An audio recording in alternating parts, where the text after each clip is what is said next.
Wherever there's a cop beating up a guy, I'll be there. I'll be in the way guys yell when they're mad. With these works of literature, authors turned inspiration into a lasting legacy.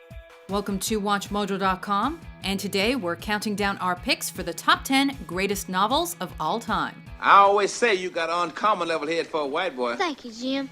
While self-help books and short stories are appreciated, our list focuses on novels by one specific author, which means the Bible failed to make the cut, as did a work like Hamlet, which is a play and not a novel. I do not know why yet I live to say this thing's to do. Number 10, To Kill a Mockingbird, Harper Lee. There was no hurry, for there was nowhere to go, nothing to buy, no money to buy it with. Although Macomb County had recently been told that it had nothing to fear but fear itself. Told by Scout as a flashback to her childhood, To Kill a Mockingbird is the story of her father, morally upright lawyer Atticus Finch, who defends an innocent black man against a rape charge and teaches his children about racial equality. You never really understand a person until you consider things from his point of view. Written by Truman Capote's childhood friend, it was an instant classic that won Harper Lee the Pulitzer Prize, Presidential Medal of Freedom, and defined a generation. In our courts, all men are created equal. I'm no idealist. To believe firmly in the integrity of our courts and of our jury system. That's no ideal to me. Number 9, Don Quixote, Miguel de Cervantes. Lord and governor of this noble castle, my vigil is not yet complete. Considered the most important piece of writing to emerge from Spain's Golden Age, Don Quixote sees a middle-aged man attempt to restore the chivalry he's read about by going on a meandering quest, with his trusty squire Sancho Panza by his side. And so by the authority vested in me by the order of knighthood, I call upon your captain here to release you from tyranny. Translated into more languages than any other book except the Bible, Don Quixote was released in 2 volumes separated by 10 years. With shifting moralities, perspectives, and narrations, this tale of honor and romance influenced many novels that followed it, including Alexandre Dumas' The Three Musketeers and Mark Twain's Adventures of Huckleberry Finn. Number 8, In Search of Lost Time, Marcel Proust. Whoever knew that a Madeleine dipped in tea could stir such memories? Over 14 years in the early 20th century, one writer eschewed the notion that plot must push a novel along. Proust's 7 volumes of towering prose, originally titled À la recherche du temps perdu, pervaded the collective consciousness of readers, with dreamy imagery and reflective prose. Involuntary memory is the theme at the heart of the novel, with human senses guiding the narrative. Proust never stopped adding to his masterpiece until his untimely death. But fortunately for readers, In Search of Lost Time provides a lifetime of enjoyment. Entre les nous, y a la mort. Number 7, The Catcher in the Rye, J.D. Salinger. Reading the classic mantra of teenage angst, I see. For rebellious youths worldwide, this post-World War II novel offered a protagonist to identify with. Holden Caulfield originated in Salinger's 1946 short story, Slight Rebellion off Madison, and he takes us with him after his expulsion from prep school. With teen angst and disaffection at its core, The Catcher in the Rye was controversial as it featured slang, cursing, and open discussions of teen sexuality. Page 2, my brother's in Hollywood being a prostitute. Page 3, what a phony slob his father was. The most banned book in the US between 1961 and 1982, its anti-establishment themes inspired a new wave of global writers and resulted in a cult following for the reclusive author. Young Hinckley, the whiz kid who shot Reagan and his press secretary, said if you want my defense, all you have to do is read Catcher in the Rye. Number 6, Adventures of Huckleberry Finn, Mark Twain. I sure would like to be going somewheres. Come on, Hug. Let's go. After first appearing in the 1876 classic The Adventures of Tom Sawyer, social outcast Huck Finn appeared 8 years later in one of America's most controversial novels. Based in a fictional Missouri town, Huckleberry Finn takes us on a descriptive and educational trip along the Mississippi River. accompanied by a runaway slave, Jim. Out on that river, I had a taste of freedom. And now being a slave again, well, it feels so very bad. Let's get on to Cairo, Huck. Please. Written in colloquial speech, Twain's novel was occasionally banned for its coarseness and critique of the South. However, its sometimes satirical exploration of racism and societal pressures in pre-Civil War America opened the door for endless debate regarding ethical and cultural conflicts. Why'd you come and get me? 'Cause you're my friend, Jim. Number 5. Lolita, Vladimir Nabokov. Listen, didn't you have a daughter? Didn't you have a daughter with a lovely name? Yeah, a lovely, what was it now? A lovely lyrical, lilting name like, Lolita. To be a young woman in the 1950s meant displaying the proper amount of grace, beauty, and respect for elders. Russian novelist Vladimir Nabokov flipped the script on such ideals with his 1955 classic about a young temptress and the older man who desired her.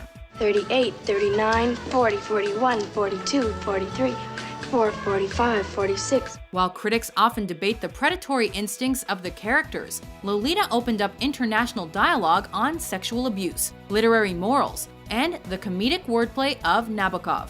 Initially banned in parts of Europe, it was adapted by film director Stanley Kubrick, thus ensuring a lasting legacy in both media. You're not bound to him in any way, whereas you are bound to me by everything that we have lived through together, you and I. I'm going to have his baby in 3 months. Number 4. The Great Gatsby, F. Scott Fitzgerald. How do you do, old sport? I'm Gatsby. One of America's most beloved novels was born in the Roaring '20s. Painting an opulent picture of life in the imagined town of West Egg, Long Island, Gatsby is a story about the fleeting nature of the American dream. Look here, what's your opinion of me anyhow? I hadn't really thought about it. With the enigmatic Jay Gatsby and his fixation with Daisy Buchanan at its center, Fitzgerald's story of new money and love lost was not an immediate hit, only selling 20,000 copies in its first year. But following World War II, the story of flapper culture was reborn and found its way into high schools and popular culture. You can't repeat the past. Can't repeat the past. Of course you can. Number 3. War and Peace, Leo Tolstoy. Do you know why I'm going to the war? Do you think it's because I think that Napoleon is a monster? Do you think that I believe that we have any business fighting Austria's battles 2,000 miles from home? Do you think that I think Russia will be a greater nation when this war is over? And why are you going? Because I'm married to one of the most loving and honorable and attractive women in Moscow, and I can't stand it. Long before the word epic became associated with viral videos, it was the perfect way to describe this 1869 Russian novel of incomparable power. Tolstoy undertook astounding historical research for War and Peace, acutely examining the French invasion of Russia, while at the same time blending history with fiction into a work that defies categorization. Oh, Where are you going? To the army. They hope to make a stand against Napoleon at Borodino. With the narrative structure sometimes replaced by philosophical musings, War and Peace studies what drives people during the best of times and the worst of times, as they strive to discover the meaning of life. Weighty themes, but lasting ones. What do you think it represents? I think it can only represent, sire, the sincere wish of His Majesty the Tsar to avoid war and to prevent the shedding of both Russian and French blood. Number 2. Madame Bovary, Gustave Flaubert. Joy was discouraged. Misery was forbidden. They were trying to break me, like a horse. While all publicity didn't necessarily equal good publicity for first-time authors in mid-19th century France, it did work out well for one celebrated novelist. I'm not frightening you at all.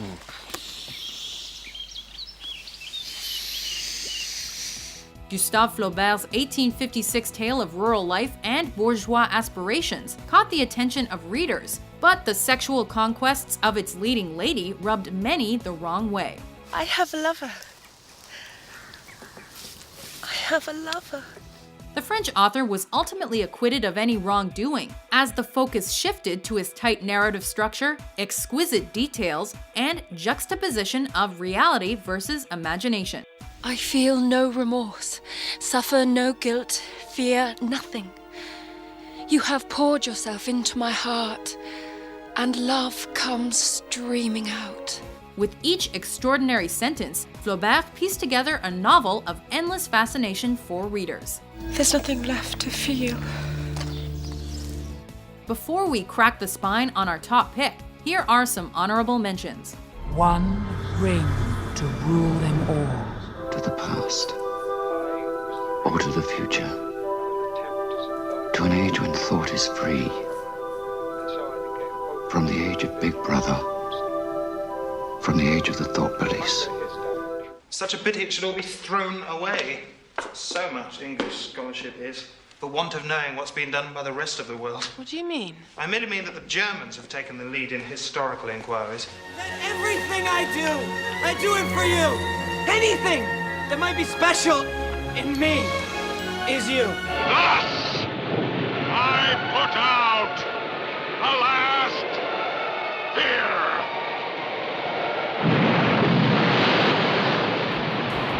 fear. Number 1. Anna Karenina, Leo Tolstoy. Anna!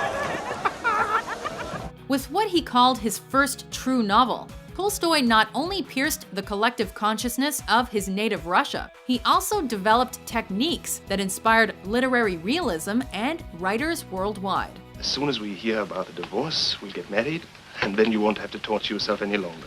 Set against the transformation in Russian culture occurring in the late 1800s, Anna Karenina is on the surface a story of infidelity and self-examination, with family, faith, and death anchoring the plot as well. Why did I give all this up? All this jolly life? For what?